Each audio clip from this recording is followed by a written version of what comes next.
Depuis une vingtaine d'années, en fait, je rêvais de faire une œuvre qui soit à la fois une architecture et ensuite que cette œuvre puisse être le réceptacle d'une installation autour de l'immersion.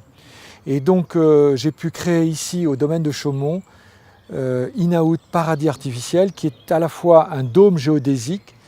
Ce dôme a la particularité d'être recouvert de films qui sont iridescents et selon les heures de la journée, en fait, tel un scarabée ou des ailes de papillon, ils vont changer en couleur et c'est en tournant autour qu'on le découvre et qu'on en voit toutes les facettes.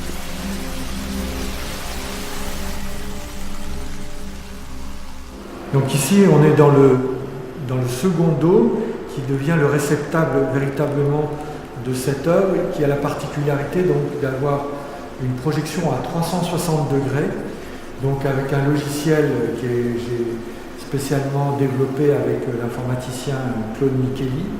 Et donc ce logiciel puise dans une banque de données que j'ai créée et recompose des jardins imaginaires. Donc c'est comme une nature réinventée. Et la particularité de cette nature réinventée, c'est qu'elle est générative. C'est-à-dire qu'elle ne revient jamais à son origine et que chaque fois que les gens, si les gens viennent maintenant ou dans quelques heures ou dans 2 jours ou dans un mois, ils ne verront pas exactement le même univers, puisqu'au fond, ils se transforment dans le rapport au temps.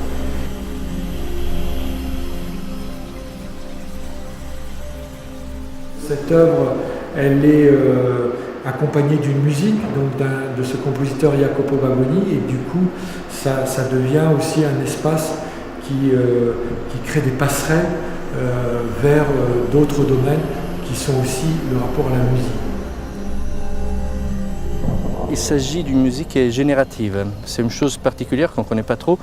Une musique générative, ça veut dire que ce n'est pas une bande de son qui tourne en permanence. En fait, c'est un logiciel qui fait des variations perpétuelles autour d'un modèle musical que j'ai composé. Donc, j'ai choisi de créer des ambiances sonores qui invitent le public à rester longtemps, méditer le son et les images de Miguel.